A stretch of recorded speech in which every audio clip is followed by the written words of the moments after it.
Imagine you're being told the trade wars are just political noise, that the economy is stable. Just 1 month ago, a major Deloitte report assured everyone of a status quo relationship with Canada for 2026. But your bank account knows the truth. While the experts were talking, President Trump's 25% tariffs from last year triggered a firestorm. Canada didn't just retaliate, they escalated, launching an incredible $155 billion in counter tariffs in under 3 weeks. Now Trump is threatening to raise the stakes to a full 100%. Why the sudden panic? Because 3 weeks ago, Canada's Prime Minister flew to Beijing and signed a deal. The media is reporting on tariffs. They're missing the point. This was a geopolitical checkmate, a quiet move that just shattered a secret American strategy. And what was actually inside that deal is the one thing they don't want you to know. To understand how we got here, you have to go back to February 1st, 2025. That was the day the first shot was fired. With the stroke of a pen, President Trump signed executive orders imposing sweeping tariffs on America's closest ally. Energy imports, the lifeblood of North American industry, were suddenly hit with a 10% tax. The logic was simple, almost brutal. Squeeze Canada hard enough, and they'll have no choice but to concede on every demand. The White House saw it as a simple negotiation, a show of force against a smaller partner. But they miscalculated. Badly. Canada didn't fold. It punched back. Ottawa's initial response was a volley of $30 billion in retaliatory tariffs aimed squarely at American goods. Within just 3 weeks, that counterattack escalated dramatically. This wasn't a negotiation anymore. It was an economic brawl. The two countries, who share the world's longest undefended border, were suddenly building a wall of taxes and tariffs between them. And you could feel it. The change wasn't just in shipping manifests and stock tickers. It was personal. In 2025, Canadians took 28% fewer trips to the United States. Think about that. For every 4 families that used to drive down for a vacation or a shopping weekend, one of them just stayed home. An invisible economic fence was going up, chilling a relationship that had been warm for a century. This was the fundamental error in Trump's plan. It was built on the assumption that Canada needed the United States more than the United States needed Canada. The belief was that economic pain would force submission. Instead, it forced innovation. It forced Canada to start looking elsewhere, to question a century of economic alignment. For over a year, this bitter stalemate became the new reality, a costly war of attrition grinding on with no end in sight. But what happens when one side decides to stop fighting the last war and starts planning for the next one? What happens when they find a new partner who doesn't care about the old rules? But this isn't just a political chess match. It's a direct assault on your wallet. This is the quiet tax that appears on your energy bill thanks to a 10% levy on a critical source of American power. It's the reason import cargo volume is now projected to steadily decline for the rest of the year, which means emptier shelves and higher prices for everything you buy. This is what a $30 billion retaliatory strike on American goods feels like. The damage is already being done. Last year, the number of Canadians visiting the U.S., spending money in border towns and tourist spots, plunged by 28%. That's a massive economic hole that isn't coming back. This isn't a distant problem for Wall Street.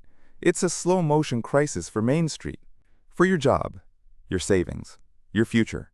So how did a plan designed to make America stronger end up holding its own citizens hostage? The plan was supposed to be simple. A financial siege. You apply overwhelming economic pressure on your closest trading partner, believing they have no choice but to fold. It's a classic playbook. Leverage your size, dictate the terms, and expect a quick surrender. After all, what other option did they have? This was a showdown between two very different players. In one corner, a president who built his brand on the art of the deal. In the other, Canadian Prime Minister Mark Carney. But Carney isn't your typical politician. He's the man who previously ran the central banks for 2 G7 nations, Canada and England. He doesn't just understand trade. He understands financial warfare at a level few others do. So when the first wave of economic pressure hit, Canada didn't capitulate. They fired back, a $30 billion financial shot across the bow in retaliatory tariffs. Washington's response was to double down, threatening to ratchet up the pain to 35%. But the strategy was backfiring. The pain wasn't one-sided. Canadians simply stopped coming to the U.S., with personal trips plunging by 28%. That's not just a number on a spreadsheet.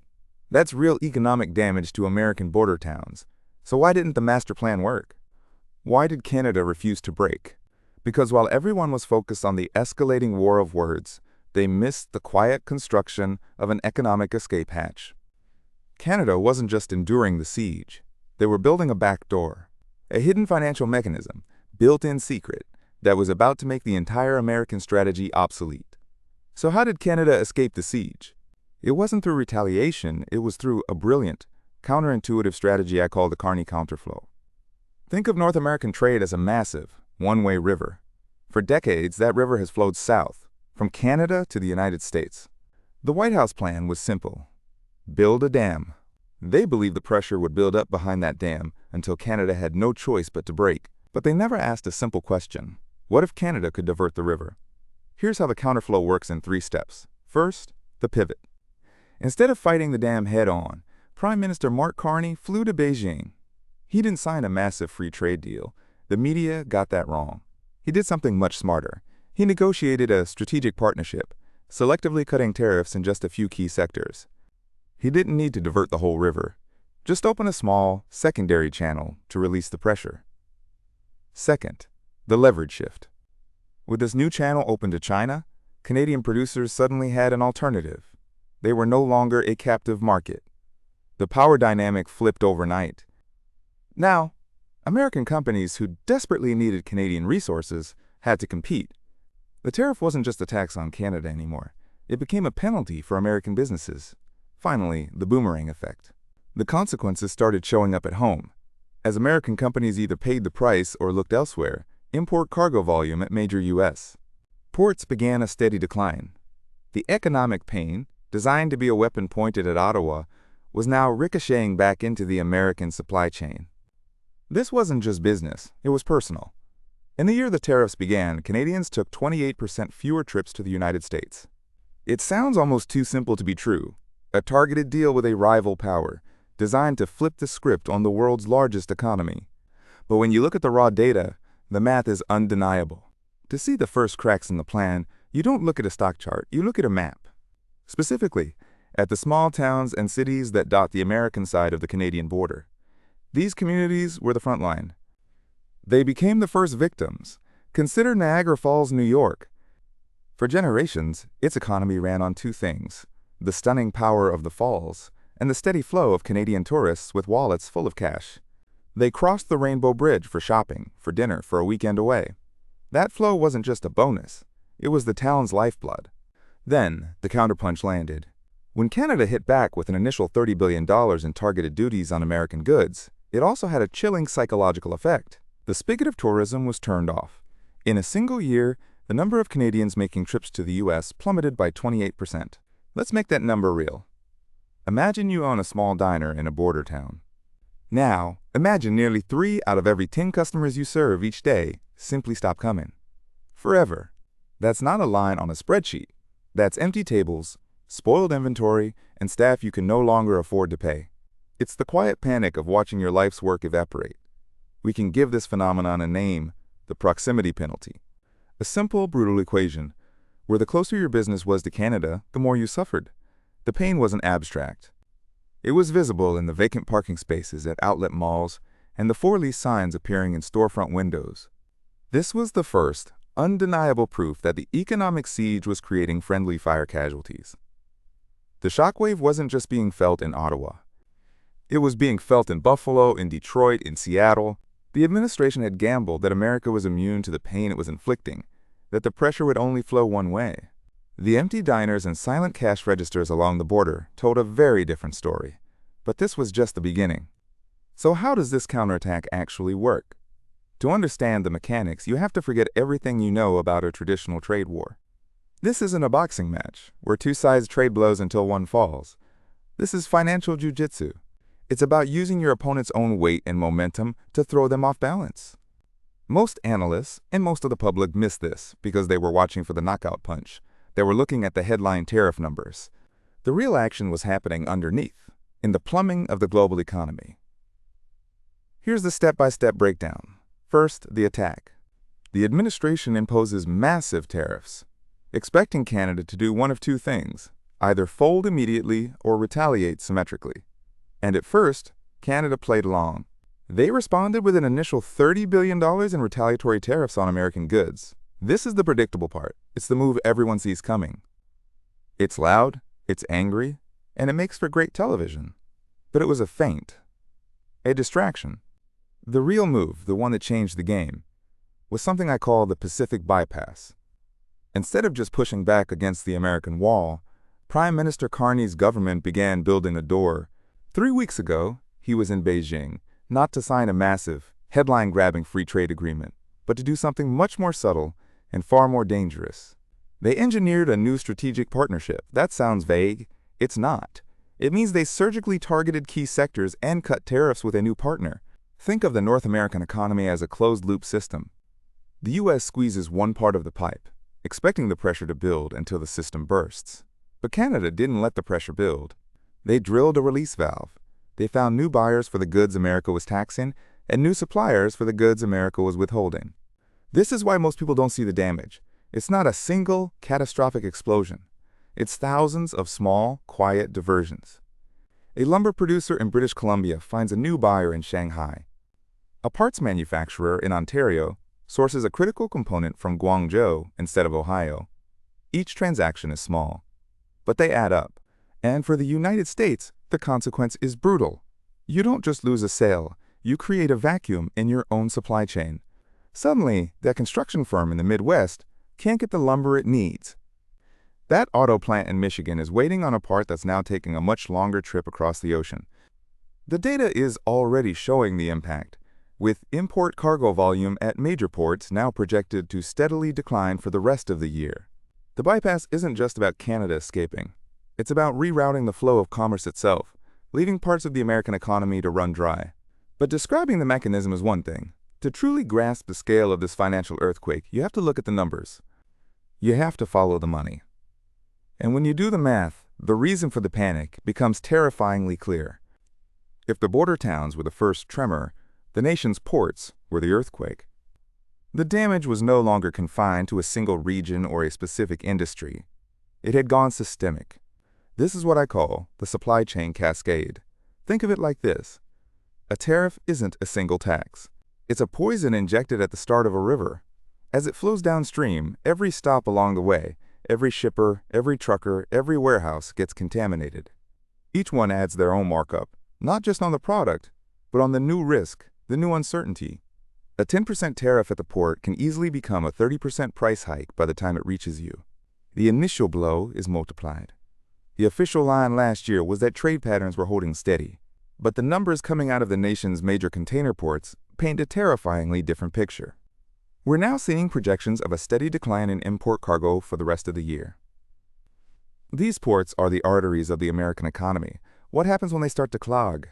This wasn't an unforeseen accident. It was a lesson ignored. The White House saw the economic pain spreading in the northern states and chose to double down, believing more pressure was the answer. But they fundamentally misread their opponent. Instead of caving, Prime Minister Carney boarded a flight to Beijing. That trip wasn't just about smoothing over relations. It was about building a permanent detour around the United States. While Washington was trying to win a battle over tariffs, Canada was busy redrawing the entire map of global trade, creating new routes that leave America on the sidelines. This cascade, this multiplying failure, flows from the docks of Los Angeles to the rail yards of Chicago. It's in the fuel costs for the trucks on the interstate and the price of parts at your local mechanic. It is the slow, grinding seizure of the very systems that keep our shelves stocked and our economy moving. And here's where it gets personal. While Washington focused on tariffs, a silent economic crisis was unfolding at the border. The official data is staggering. Last year, Canadians took 28% fewer trips into the United States. This isn't just a statistic. It's a multi-billion-dollar hole blown directly into the service economies of New York, Washington, and Maine. Think of it this way. That's nearly 1 in every 3 Canadian customers who used to fill hotels, restaurants, and shops simply vanishing. I call this the hospitality deficit. It's pure revenue that doesn't get delayed. It disappears forever.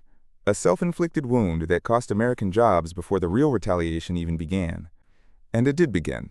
Canada's first countermove wasn't a quiet diplomatic protest. It was a calculated $30 billion volley of retaliatory tariffs aimed squarely at American exporters. But the administration didn't back down. They doubled down, threatening to escalate tariffs to 35%, then proposing a crippling 50% levy on foundational goods like steel and aluminum. This is the math of a plan spiraling out of control. For every dollar of economic pain the White House intended to inflict on Canada, American businesses were absorbing a direct hit from the $30 billion counterpunch. The strategy created a brutal feedback loop. Each new threat only guaranteed more damage ricocheting back into the American heartland, hurting the very industries the plan was supposed to protect. The spreadsheet doesn't lie.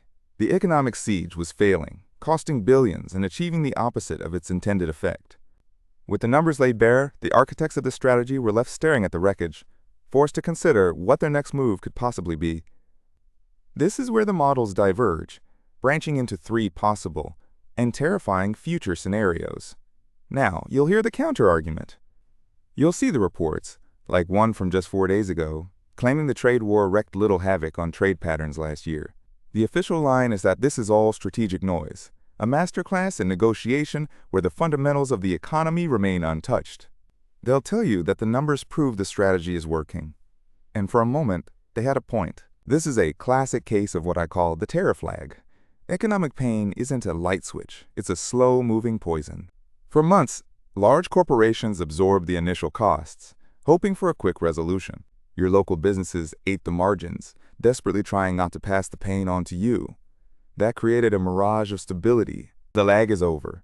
While defenders point to last year's data, look at what's happening right now. The National Retail Federation just confirmed that import cargo volume at the nation's major container ports is now expected to steadily decline for the rest of the year. That's not a political talking point. That's the physical movement of goods grinding to a halt. You don't see that kind of drop when things are stable. You also don't threaten to hike tariffs to 35%, as the administration did, if your plan is a resounding success. The truth is nuanced. The system didn't break on day one. It bent. It stretched.